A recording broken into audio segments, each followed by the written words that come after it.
Pertanyaan sederhananya adalah gimana sih cara kita menghadapi itu? Saya juga lagi belajar, ini bukan kata saya ya, tapi saya coba merangkum dari beberapa hadis, dari beberapa ayat. Mudah-mudahan ini jadi semacam tips dari Allah, dari Rasul, cara kita supaya lebih sabar dalam menghadapi ujian, khususnya ujian perasaan. Pertama, saya mengambil dari hadis riwayat yang diriwayatkan dari Abu Hurairah, hadis Hasan. Nabi SAW mengatakan, "Ma yazalul bala'u bil mu'mini wal mu'minati fi nafsihi wa waladihi wa malihi hatta yalqallaha ta'ala wa ma alaihi khati'ah."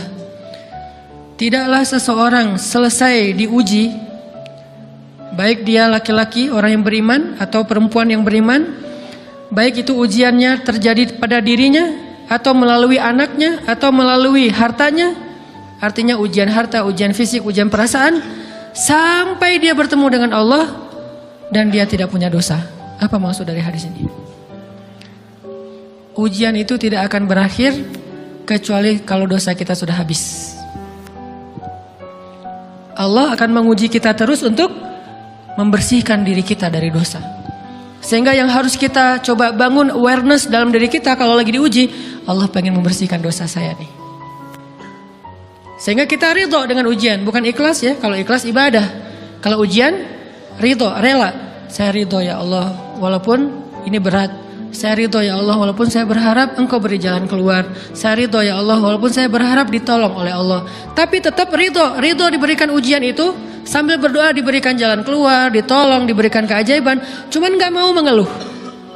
Dan berdoa meminta jalan keluar bukan mengeluh, itu ibadah. Berdoa itu ibadah dalam Islam. Sehingga Allah suka banget sama hamba yang berdoa. Allah suka dengan hamba yang curhat. Nabi itu kalau lagi curhat, doanya aja bisa berjam-jam cuma doa doang tuh. Kayak hadis Aisyah pas lagi cemburu malam-malam kan. Aisyah lagi tidur, ini jatah malamnya Aisyah. Tiba-tiba dia nyari-nyari raba-raba, Nabi nggak ada, dicari di kamar mandi nggak ada. Biasanya Nabi sholat di sebelah Aisyah. Wah, curiga nih, jangan-jangan ke rumah si Fulan. Dicari ke rumahnya, ditelepon nggak aktif, mungkin lagi dicas, datang ke rumahnya. Ketuk pintu. Hafsah, Nabi di rumah kamu nggak? Enggak Aisyah, beneran. Cari ke rumah Sofia. Sofia, Nabi di sini nggak? Enggak, beneran. Cari ke rumah Maria. Maria di sini nggak Nabi? Enggak. Kemana ya Nabi? Rumah istri-istri yang lain gak ada. Pas balik ke rumahnya, ngelewat masjid, ngelihat Nabi lagi sujud di Masjid Nabawi, di mihrab. Dan Aisyah mendengar Nabi menangis sambil berdoa. Dan sujudnya itu seperti membaca 1 juz Al-Quran. Dan itu isinya doa nangis. Robbi. Jadi kalau kita katakan gak usah banyak berdoa sama Allah, malu.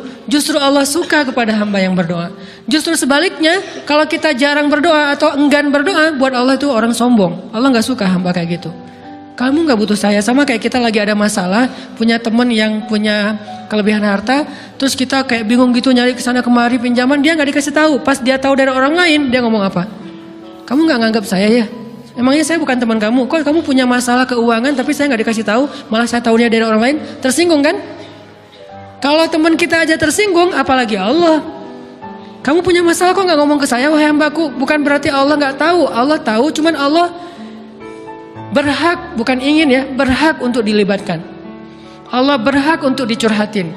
Allah berhak untuk dijadikan tempat kita untuk habis-habisan menangis dan melampiaskan masalah kita kepada Allah dalam bentuk curhat-curhat dan doa. Sehingga kalau kita berdoa, ya Rabbi, Allah langsung inni qarib, mendekat Allah kepada kita. Jadi teman-teman yang dirahmati Allah, kalau kita punya masalah, kita coba bangun awareness, oh Allah pengen membersihkan dosa-dosa saya nih. Terus kita berdoa, ya Allah bantu saya, ya Allah tolonglah saya, istighfar. Saya kadang-kadang ngerasa nih, kalau ada dosa, ada kesalahan, ada kekeliruan yang saya lakukan, misalnya gitu. Kalau saya nggak kuat istighfarnya, bentar lagi akan diuji sama Allah. Ujinya macam-macam. Alhamdulillahnya ujiannya masih ketahan. Pasti diuji sama Allah. Kalau istighfarnya nggak kuat, taubatnya tuh nggak kuat, langsung diuji sama Allah. Dan saya langsung sadar, oh benar berarti yang tadi ini lagi dihapus sama Allah nih. Perkencang lagi, perkuat lagi, istighfar. Kenapa? Karena kalau istighfar kita kuat, berarti kan dosa kita dihapus dengan istighfar ya. Otomatis ujian kita durasinya berkurang. Makin kuat istighfar, makin berkurang. Kalau istighfarnya udah mantap, udah selesai, Allah cabut tuh ujian kita. Diganti dengan kebaikan. Jadi teman-teman, kita coba sadari, oh kalau Allah menguji saya, emang saya banyak dosa. Sebelum kita mencari kambing hitam, nyalah-nyalahin orang lain, sebelum kita marah kepada orang lain, kadang wajar kita marah kepada orang lain gara-gara ucapannya, komennya, teks dari dia, wajar. Tapi sebelum itu, marah dulu kepada diri kita atas dosa dan kesalahan kita yang baru saja kita lakukan. Atau yang dulu kita lakuin dan belum benar-benar kita tinggalkan. Kalau kita ngerasa banyak dosa di masa lalu sebelum kita taubat, hijrah, berarti mungkin itulah alasan kenapa sekarang kita diuji setelah hijrah. Kenapa agak-agak harus jungkir balik setelah kita hijrah. Kenapa harus sedikit berdarah-darah setelah kita hijrah. Anggap aja itu untuk mengkifarat, membersihkan dosa-dosa kita yang telah lalu. Supaya apa? Supaya kalau kita pulang kepada Allah, kita pulang dalam keadaan bersih. Dan itu pasti akan menjadi orang yang paling beruntung. Daripada nanti diberesin di akhirat, mending diberesin di dunia kan? Soalnya kalau diberesin di akhirat, itu lebih berat. Akhirat itu perlakuannya beda dengan di dunia. Di dunia kalau kita salah, akan dibalas oleh Allah. Kalau kita belum taubat, dibalas oleh Allah sama. Tapi di akhirat, ukurannya beda. Sehingga heran ya, kalau ada orang yang merasa beruntung lolos dari hukuman dunia, dia pikir dia udah lolos dari hukuman Allah, mending dia beresin deh di dunia daripada nanti di akhir berlarut-larut. Itu bahaya banget. Kalau buat saya pribadi dan saya yakin teman-teman juga kayak gitu, gak mau ada masalah di akhirat, mending masalah di dunia aja. Tapi masalah di dunia juga kita gak mau berlarut-larut, pengen cepat dimudahin sama Allah. Caranya istighfar. Tidaklah Allah memberikan kepada kita ujian kecuali salah satu alasannya pengen menghapuskan dosa. Idza kathurat dzunubul 'abdi wa lam yakun lahu min 'amalin liyukaffiraha fabtalahu Allahu bil hazan liyukaffiraha. Kalau seorang hamba banyak dosa dan dia enggak cukup amal untuk mengkifarat dosa-dosanya, Allah akan menguji dia dengan rasa sedih, dengan rasa kecewa, dengan rasa berat, sakit hati untuk mengkifarat dosa-dosanya. Itu yang kita bangun. Sehingga kalau ada masalah sama orang lain, kita memperbaiki diri dulu. Bukan sibuk dengan kesalahan dia terus-menerus yang gak mau kita maafin. Misalnya ada teman kita nih, jadi clash sama kita. Hal pertama yang kita bangun, astagfirullahaladzim, saya banyak dosa nih. Tapi kan yang salah dia, ya. Tapi mungkin dia nggak akan mengatakan kalimat itu, nggak akan bersikap kayak gitu kalau kita nggak punya dosa. Allah sengaja mengutus dia untuk menguji kita lewat kata-katanya, lewat perilakunya, karena kita punya dosa. Jadi penyebab pertama diuji itu bukan teman kita yang salah, itu penyebab kedua. Memang dia salah dan itu harus kita akui, realistis lah. Dia salah, dia nggak pas, dia nggak bijak, dia apa? Oke. Tapi yang mentakdirkan dia salah kepada kita Allah Subhanahu wa taala. Kenapa Allah takdirkan gitu? Karena kita masih punya banyak dosa. Allah kirim kita ujian, bisa manusia, bisa alam, bisa dalam diri kita sendiri. Itu semuanya adalah cara Allah untuk menguji kita dan membersihkan dosa-dosa kita. Ini yang kita bangun pertama. Yang kedua,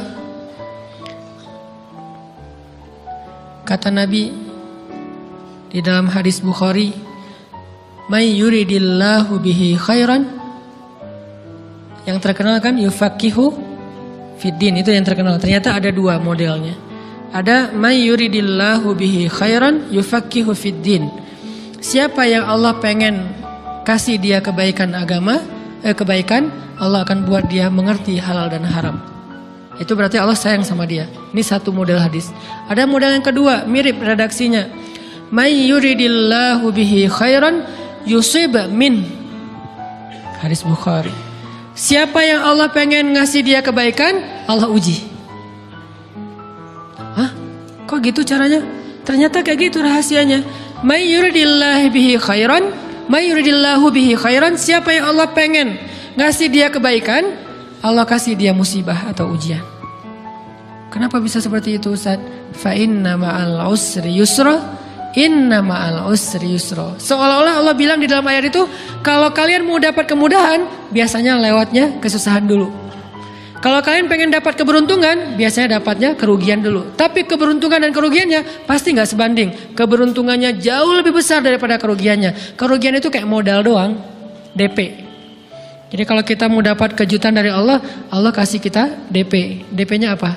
Ujian. DP-nya musibah. DP-nya rasa nggak nyaman. Itu DP tuh. DP terhadap apa? DP dari Allah terhadap hadiah-hadiah besar yang Allah pengen ngasih ke kita setelahnya. Cuman banyak orang yang menolak DP ini. Sama kayak kita misalnya. Kalau kita mau ngasih dia hadiah, kita kasih dia kayak kejutan dulu. Dia lagi ulang tahun nih, disiram air dulu. Setelah itu dikasih hadiah-hadiah yang mahal. Rela nggak disiram air demi hadiah? Rela, udah siramin lagi aja. Kalau setelahnya ada hadiah. Yang kita nggak rela, kalau setelah disiram disuruh bersih-bersih sendiri dan nggak dikasih apa-apa, kan nggak rela tuh. Berarti ini bab iman. Yakin nggak kalau Allah tetap ngasih hadiah? Kan sabar dan iman itu ternyata tahu aman, kembar. Kalau kita yakin Allah ngasih hadiah setelah ngasih kita DP ujian, ya kita akan sabar. Gak apa-apa deh, bentar lagi mau dikasih hadiah, digini-giniin juga gak masalah. Dibully, diapain sama Allah, biarin aja. Ya Allah saya sabar, kan bentar lagi mau dikasih hadiah nih. Ini masalah yakin. Tapi kalau kita gak yakin, apa sih maunya Allah gitu kan? Begitu kalimat ini keluar, maka yang muncul setelahnya adalah mengeluh, berputus asa, dan gak akan sabar menghadapi ujian.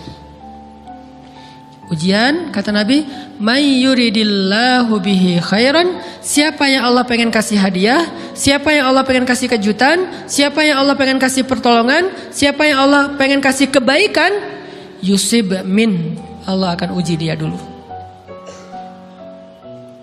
Ini sunnatullah. Sehingga kalau kita lagi diuji, yang kita lihat jangan ujiannya, apa setelah itu. Gimana ngelihatnya Ustaz, gak kelihatan? Dengan mata hati.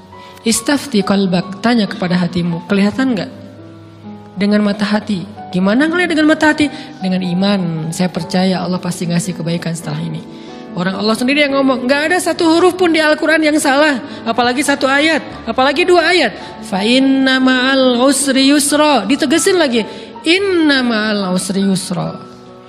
Tapi usr dulu, baru yusr. Dikasih kesusahan sedikit, dikasih kemudahan yang banyak. Dikasih kesusahan sedikit, dikasih kemudahan yang banyak. Ini yang kita coba bangun, tajdidul iman. Bangun memperbaharui yakin. Sehingga ketika kita diuji, sedih, wajar. Mengaduh sedikit, bukan mengeluh ya. Kalau mengeluh kan nyalahin Allah. Kalau ngaduh, yang namanya orang dicubit kan, itu ngaduh. Tapi kalau, apa sih maunya Allah? Nah itu ngeluh. Antara mengadu dengan mengeluh berbeda. Mengaduh, itu manusiawi. Sedih, itu manusiawi. Air mata, bahkan bukan hanya manusiawi, itu rahmat dari Allah. Orang yang gak bisa menangis itu yang bahaya. Kalau kita masih bisa menangis, berarti kita masih peka hatinya. Bukankah anak kecil paling sering menangis? Berarti hatinya peka. Siapa lagi setelah ini anak kecil yang paling sering menangis? Cewek. Cowok itu emang gak punya perasaan, makanya jarang nangis. Cewek dikit-dikit nangis. Jangan bilang, cemen banget sih nangis, cengeng apa. Enggak, karena dia perasaannya lebih peka dari kita. Itulah kenapa Allah menitipkan bayi kepada perempuan. Kalau dititipin ke laki-laki hancur. Di balik kepekaan perempuan, di balik sensitifnya perempuan, di balik perasaannya yang luar biasa, di situ Allah Subhanahu wa taala menitipkan amanah, dia yang paling baik dalam merawat bayinya. Perempuan secara umum mungkin lebih banyak bicara daripada laki-laki ya. Walaupun ada orang yang perempuan pendiam banget, ada yang nggak ngomong sama sekali, misalnya diem-diem aja, ada. Tapi secara umum perempuan lebih banyak berucap daripada laki-laki. Emangnya ini kekurangan? Bukan. Ini kelebihan. Kalau dia berikan itu dalam hal yang tepat. Apa yang tepat? Mendidik anak. Justru karena perempuan banyak ngomong, lebih baik dalam mendidik anak daripada laki-laki. Laki-laki itu kurang mendidik, kurang mengedukasi kepada anak dengan usia tertentu karena dia jarang memahamkan. Salah hanya marah, salah hanya ditegur. Kalau ibunya jelasin, gini sebelum tidur ibunya yang ceritain banyak cerita. Saya sendiri ngalamin. Sering mana seorang ayah sama ibu interaksi sama anak dalam bentuk verbal. Sering ibu. Jadi menangis itu rahmat dari Allah. Gak apa-apa, nangis aja. Dan itu tidak disebut mengeluh. Kamu kok nangis sih? Kan orang Islam harus sabar. Emangnya nangis dengan sabar itu bertolak belakang? Sabar tetap sabar. Ya nangis jalan aja terus nangis. Nangis apa pakai nangisnya nggak cuma nangis doang. Emotikonnya juga nangis, berderai-derai gitu. Sampai air matanya menggenang gitu kan ya. Boleh lah. Ditambah lagi dengan visual menangisnya. Posting bahwa dia lagi tertusuk duri. Dengan postingan kaktus atau apalah, dia pengen share ke semua orang bahwa saya sedang sedih, sehingga nanti ketika ada orang yang menghibur dia dengan sedikit kata-kata yang sabar ya segala macam, wah makin berderai-derai. Itu belum jadi, kecuali dia keluarkan kata-kata mengeluh, baru dia disebut orang yang banyak mengeluh, berputus asa. Kalau mengaduh wajar, walaupun ada nabi udah diuji berat nggak mau mengaduh, apalagi ngeluh. Zakaria digergaji, mengadu aja enggak. Kenapa? Karena kata malaikat, kalau kamu mengadu sedikit aja, maka Allah Subhanahu wa taala akan menghancurkan kaum ini. Dia kasihan kepada kaumnya, enggak mau mengadu. Satu-satunya orang yang kita tidak boleh mengadu hanya orang tua. Atau itu mengeluh kalau untuk orang tua. Kalau yang lain enggak disebut mengeluh. Kalau ke teman, malas enggak apa-apa. Jangan sering-sering tapi. Apaan sih? Ke teman boleh. Tapi ke orang tua, saja, itu bukan lagi mengadu, itu sudah mengeluh. Khusus untuk orang tua. Kalau diantara manusia. Kalau kepada Allah dan Rasul, pastinya lebih dari itu. Ketika kita diam saja, tidak langsung beranjak sami'na wa ata'na labbaika ya rabbi wa sa'daik, enggak memenuhi panggilan Allah, itu sudah disebut bagian dari kufur ingkar. Tapi minimal kita mungkin masih mengaduh, kita masih menangis, kita masih lelah, kita masih merasa lemah. Setidaknya kita tidak mengeluh. Kenapa? Kita percaya Allah kalau mau ngasih hadiah kepada hambanya, DP-nya itu ujian. Dan yakinlah hadiahnya minimal 10 kali lipat lebih baik daripada ujian itu. Minimal, karena nggak ada amal soleh yang dibalas di bawah 10 kali lipat tuh nggak ada. Amal soleh, amal ya bukan niat. Amal yang udah kita kerjakan minimal dibalas 10 kali lipat. Minimal, maksimalnya bighairi hisab, tanpa batas. Bighairi hisab, tanpa batas. Ada yang 700 kali lipat kayak sedekah. Tapi tetap aja ayat sedekah di akhirnya ujung-ujungnya apa? Bighairi hisab juga kan? Berarti sedekah itu minimal dibalas 700 kali lipat. Minimal. Kalau kita yakin. Selalu syaratnya kalau kita yakin. Dan saya ngebuktiin itu banget. Saya pernah ngalamin lagi jalan-jalan di sebuah kota yang ada becak kayuhnya, becak sepeda gitu ya. Jalan terus saya bilang, Pak berapa ongkosnya? 20.000. Udah naik aja 20.000. Karena kita keliling-keliling kota, ternyata saya jadi kasihan sama dia 20.000. Kasihan kan 20.000 dibayar keliling kota, walaupun pas mampir beberapa tempat mungkin dia dapat tips ya. Tapi saya nggak tega gitu, dia cerita tentang anaknya lagi sekolah, apa segala macam, makin bikin baper kan. Pas selesai, saya kasih dia 100.000. Dari 20.000 dikasih 100.000 karena kasihan. Dan saya yakin, nggak mungkin sedekah itu sia-sia. Kan Nabi bersumpah kan, demi zat yang jiwaku di dalam genggamannya, tidak berkurang harta karena sedekah. Demi Allah, kata Nabi, nggak berkurang harta karena sedekah. Berkurang harta karena belanja, ya. Berkurang harta karena pacaran? Banget. Modal banget kan? Apalagi buat cowok. Tapi berkurang harta karena sedekah? Gak mungkin kata Nabi. Demi Allah gak berkurang harta karena sedekah. Berkurang harta karena istri? Enggak. Karena memberi kepada istri itu pahalanya lebih gede daripada sedekah.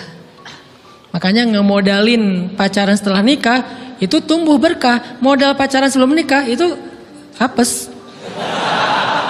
Jadi kalau pengen modal nih, ngemodalin cewek, traktir, ngapa-ngapain, bayarin, jangan sebelum nikah. Sebelum nikah jadi orang pelit aja, nggak apa-apa. Tapi setelah nikah, jor-joran ngasih, apalagi yang, bayarin semuanya. Kenapa? Pahalanya lebih gede daripada sedekah. Bahkan lebih gede daripada infak fi sabilillah.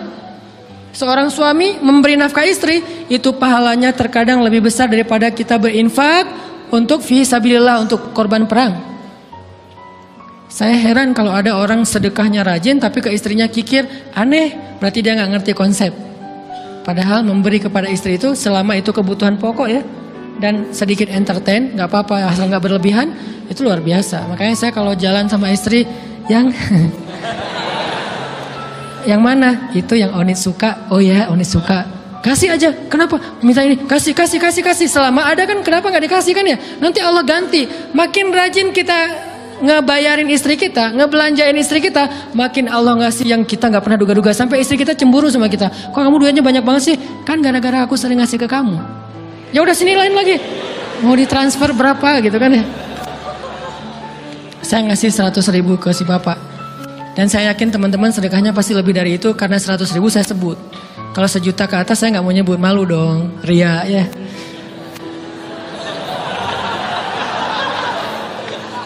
Sebenarnya nggak pernah sih. 100.000 deh, karena kan kecil. Saya kasih 100.000.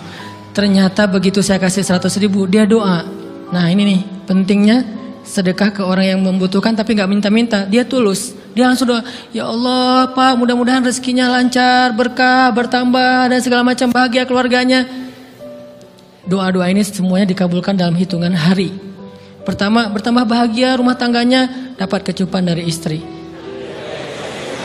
Dia nganggap suami saya cowok banget sih. Mulai 1 nih. 2, demi Allah selang 15 jam kalau nggak salah, karena waktu itu malam, besok paginya ada orang yang ngejar-ngejar saya pengen ngasih hadiah. Ustadz saya pengen ketemu Ustadz. Maaf saya nggak bisa ketemu sekarang, lagi rush, lagi tight schedule gitu-gitulah, sosok gaya nggak jelas gitu ya. Terus Ustadz saya pengen banget ketemu, dia nggak ngomong pengen ketemu apa. Kalau dia bilang mau ngasih duit kan langsung saya prioritaskan kan ya. Berhubung dia nggak ngomong, ya udahlah, saya sosok jual mahal gitu. Tapi yang namanya rezeki kan gimana kita tolak dia datang kan. Saya nolak. Pokoknya sebentar aja 5 menit nggak akan ganggu waktu Ustadz. Ya udah besok pagi ya pas breakfast gitu. Pakai gaya-gaya dikit breakfast.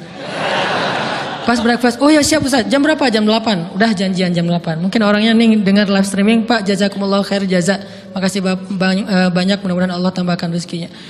Terus beliau besok mau flight ke luar kota jam 8. Akhirnya ngubungin lagi malamnya, Pak Ustadz maaf nggak bisa ketemu besok. Karena saya jam 8 itu jadwal terbang. Oh ya udah nggak apa-apa. Seneng dong saya nggak jadi ketemu kan. Tahu gitu kan nyesel saya tuh. Seneng. Besok pagi jam 6 Pak Ustadz. Alhamdulillah ternyata penerbangan saya di delay ke jam 11. Allah delay penerbangannya demi ngasih rezeki buat saya. Kan luar biasa kan. Nah, ini hikmah kepedean saya, kegeeran kepada Allah gitu.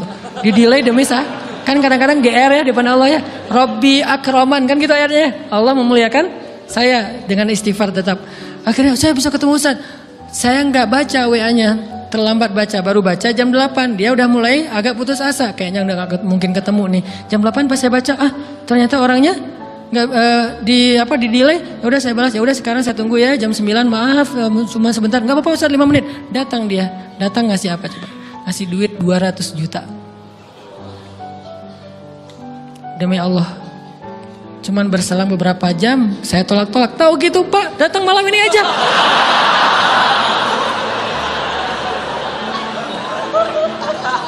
Harusnya malam itu juga saya cari orangnya. Kalau perlu saya yang nyamperin Bapak, Sherlock, saya kejar.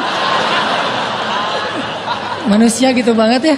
Tapi Masya Allah di situ saya jadi tahu, oh doa orang itu lebih akurat, lebih mantap, lebih diijabah daripada doa saya. Mungkin bukan karena sedekah, tapi karena doa setelah sedekah, ya Allah dan segala macam dimudahkan sama Allah. Itu luar biasa loh.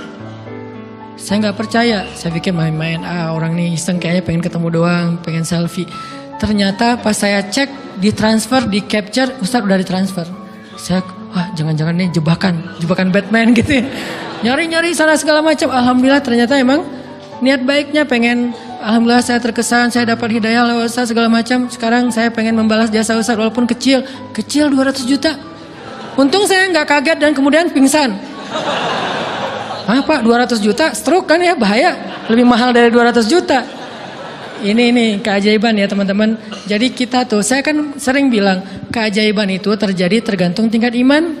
Bukan saya udah soleh banget, enggak. Saya belajar terus untuk yakin deh sama Allah. Modal kita tuh kan gini sebetulnya kan. Duit kita tuh banyak loh teman-teman, cuman gak disimpan di bank, gak disimpan di saku, disimpannya di sisi Allah. Bedanya apa sih? Kenapa kita kalau disimpan di bank tenang? Saya lagi punya duit banyak dari 100 juta, di mana? Di bank, aman. Kenapa kalau disimpan di saku aman, tenang? Kenapa kalau disimpan Allah nggak tenang? Kenapa kalau disimpan di Allah kita bilang nggak punya duit? Ini kan nggak fair sama Allah. Nggak punya duit nih. Siapa bilang nggak punya duit? Kan ada Allah. Tinggal minta sama Allah. Tapi nggak ada wujudnya. Tapi kan ada janjinya. Bukankah janji Allah lebih kuat daripada wujud? Bukankah iman harusnya lebih mantap daripada sesuatu yang konkret yang kita lihat?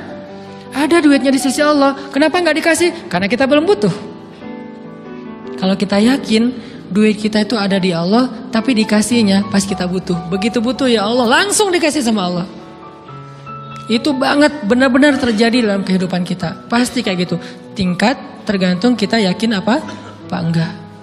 Nih, kalau Allah bilang may yuridillahu bihi khairan, Allah kalau pengen ngasih hadiah kepada seorang hamba, Allah kalau pengen ngasih kejutan kepada seorang hamba, yusib. Allah kasih dia ujian sedikit aja. وَلَنَبْلُوَنَّكُمْ بِشَيْءٍ sedikit بِشَيْءٍ مِنَ الْخَوْفِ وَالْجُوعِ وَنَقْصٍ مِنَ الْأَمْوَالِ وَالْأَنْفُسِ وَالثَّمَرَاتِ وَبَشِّرِ الصَّابِرِينَ. Kami uji sedikit aja dengan rasa lapar, dengan rasa takut, dengan sedikit kekurangan ini dan itu, sedikit. Tapi wabasyiris sabirin, sampaikan kejutan kepada orang yang bersabar. Sampaikan kejutan kepada orang bersabar. Jadi bisa dibilang kejutan-kejutan hidup kita itu munculnya dengan iman dan sabar. Dengan iman dan sabar. Iman artinya yakin, husnuzon sama Allah. Ana inda dhanni abdi bi. Aku tergantung prasangka hambaku kepadaku.